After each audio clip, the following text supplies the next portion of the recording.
This is episode 281 of the Super League Pod. Who bought all of whose shorts and who got a delivery of all the spoons? Find out on this week's show. But you know that second one already. The Wolfpack are back in the news cycle, which otherwise is headlined by retirements and, sadly, injuries. We've got round 13 of Super League, round 20 of the NRL, and even some international Rugby League to recap and review. Then it's a not-so-educated guessing time as we pick the upcoming week's matches armed with squad lists full of names we don't recognise. Get strapped in? It's SLP time.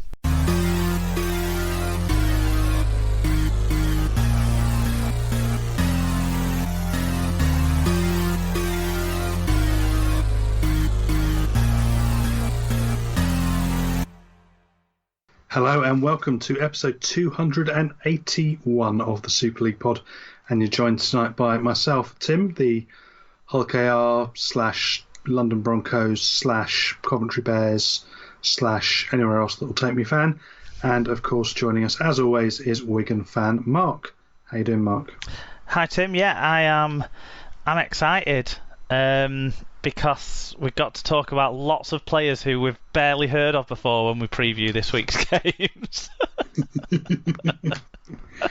I mean, it's down to squad numbers starting in 30s and 40s, so yeah, it's very much that sort of vibe this week. Yeah, that's right. Yeah, I mean, we've also got, for the first time in weeks, we're going to have to discuss the Toronto Wolfpack. There were too much in the news cycle to avoid this week, and so we're going to give those guys a bit of coverage.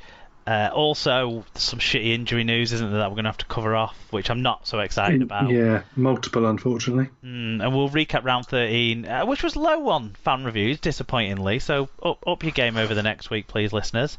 Then we've got a ton of games to have our guesses at, so yeah.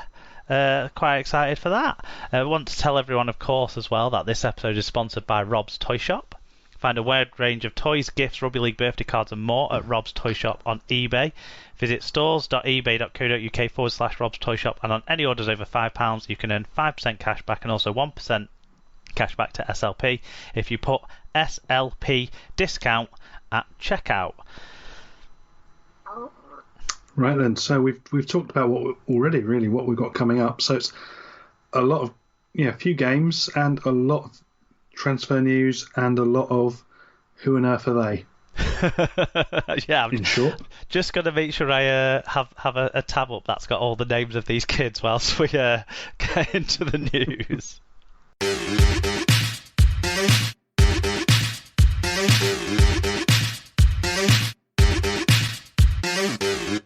So it is time for the news, and we start this week with the retirement section. So it has been confirmed that Salford forward Mark Flanagan has confirmed he will retire at the end of the season. The 32-year-old told Sky Sports he will hang up the boots at the end of the current campaign after a 12-year career. He's starting with Wigan in 2009. He moved to the NRL with West Tigers and spent 2 years in the NRL before returning to Super League with St Helens. With the Saints, he won the grand final in 2014 before making the move to Salford in 2016, reaching the grand final with them in 2019. Always makes you feel old, doesn't it, when 32-year-olds retire? That was exactly what I was thinking. It's not a million miles away, and it's only going to get worse. But it's when people younger than you retire, but have had decent careers. It's not like he's an early retirement. He's probably about where you'd expect. Yeah, I mean he first came to attention as a teenager, didn't he? And with his dad having been a pro in the past and stuff, people obviously watched him coming through the junior setups around Oldham and at Bradford, where he was on the academy books before he moved over to Wigan, and just about got a start at Wigan under Brian Noble before. In 2019, when he'd been at the club a couple of years before moving on to the NRL, where he had a reasonable spell, didn't he? He wasn't a first choice by any stretch of the imagination, but he didn't embarrass himself in 2 seasons at Wests. No, he was decent, and then overshadowed by Gareth Ellis, but then who wouldn't be at that time? Yeah, well, exactly, yeah, and then he came back and, like everyone in that St Helens side in 2014, played scrum half in the grand final.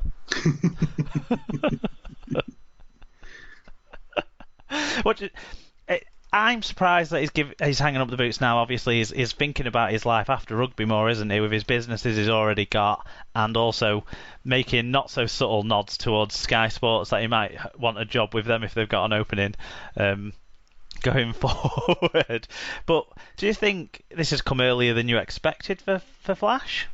I think so. I think he's going out at the top, and he's going out and still playing decent games. He's still someone that can do a job, and he'd certainly do a job in most bottom half Super League squads. I wonder if his plan was to go and spend a year or two at Toronto, if that's what he was looking at, and he was nodding towards obviously with Wilkin being there as well, if he was thinking that might have been an option for him, and then that all going south and looking at least unstable has made him just say, well, do you know what, I've had enough, it's time to focus on other things.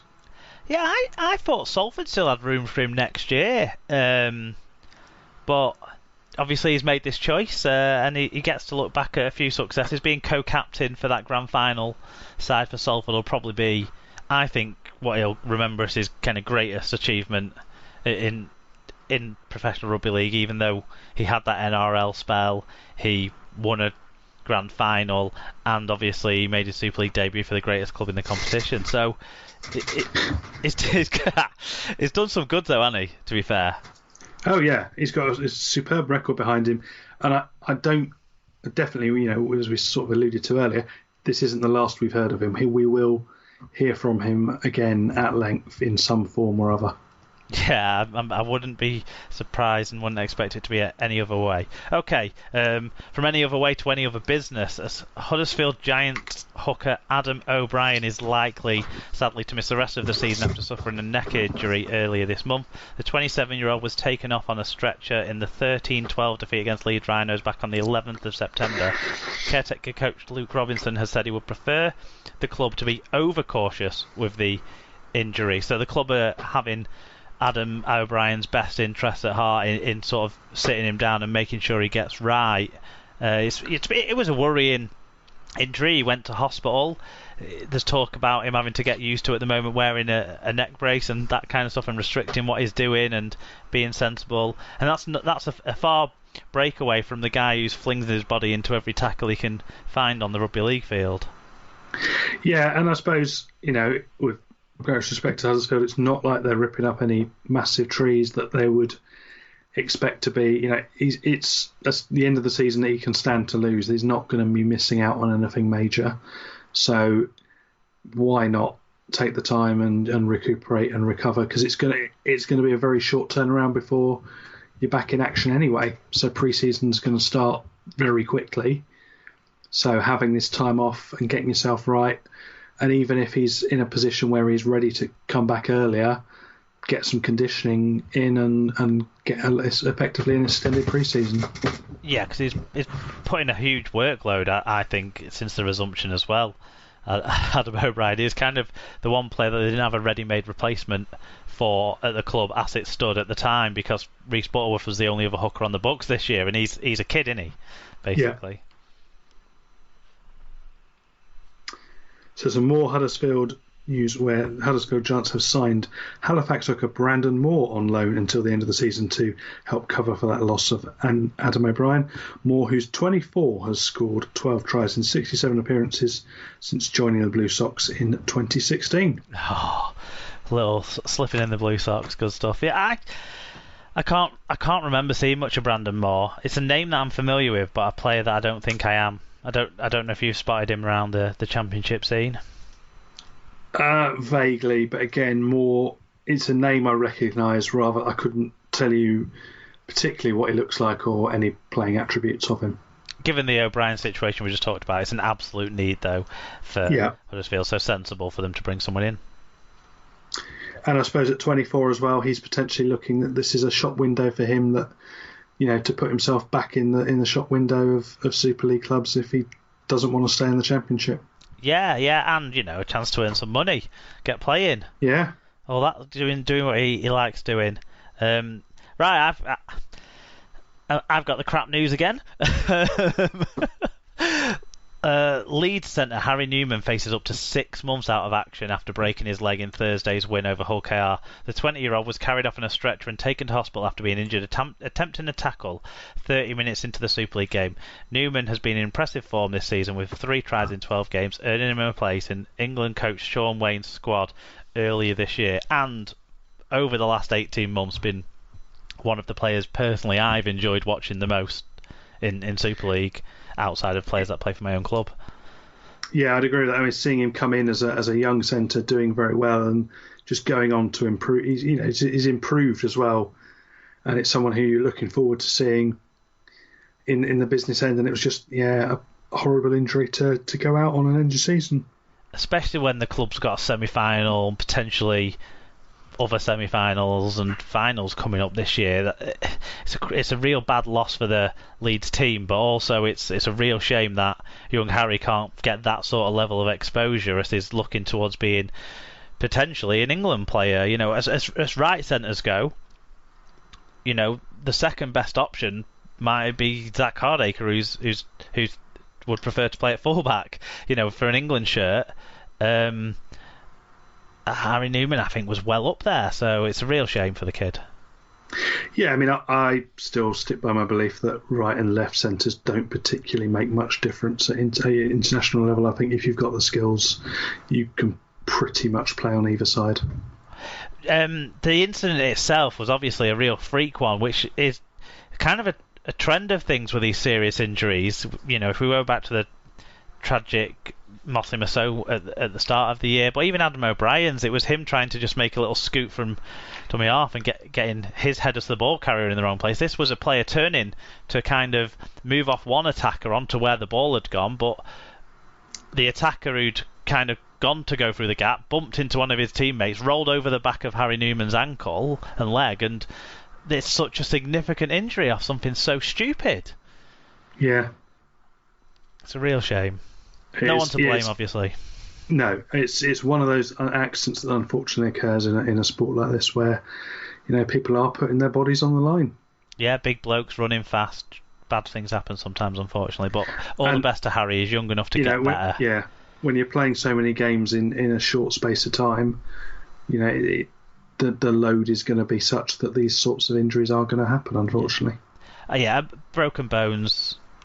They do heal for young 20-year-olds. You would expect. So let's hope he's back, sort of middle of 2021, doing what he's been doing so far, which is winding up and fending off opposing centres, I think. Yeah. Okie doke. So Hull FC have signed Wales under-16 international Jemery Chatham from community club Torvine Tigers. Chatham, who's 18, has been with the Welsh side since the age of 12 and made his first team debut at the age of 16. He played in the Tigers' only game in 2020 to date in the Challenge Cup against the British Police. So another good, exciting young player coming out of South Wales. Yeah, they're going to be hoping he's got the Regan Graces about him, aren't they? I think. Jamari, everyone seems to think he's got a good future. Obviously, getting into open age sides at 17 years of age, which he would have been when he played that game, is a good sign. And under Super League tutelage, he's been through all the academies, hasn't he, at Wales? So he's had that foot in, and now at a Super League side, getting the professional atmosphere exposure should bode well for the kid. Exactly, and it can only be good news for Welsh rugby and Super League in general in the long run. Well, that was going to be the other thing I asked, because obviously you've got. I don't know if it's obvious actually. We talk about every time you're on that you're a bit Welsh, so you support the Welsh side and stuff, and it shows there's a pathway there for Welsh talent, even though the Welsh sides are down in League One. There's a pathway there for Welsh talent to get spotted and to get escalated up to the squads at the top level. Yeah, I mean, again, it shows that they're doing things right, both from a governing body, from the WRL perspective, and from the West Wales Raiders, who are involved in creating that pathway, particularly with Torvine, that they do work quite closely. So that's good that they bring those on, and they've got quite joined up development thinking. So that's good. And I think the signing that you talked about last week of Gavin Henson, if nothing else, it's good for publicity for both the club and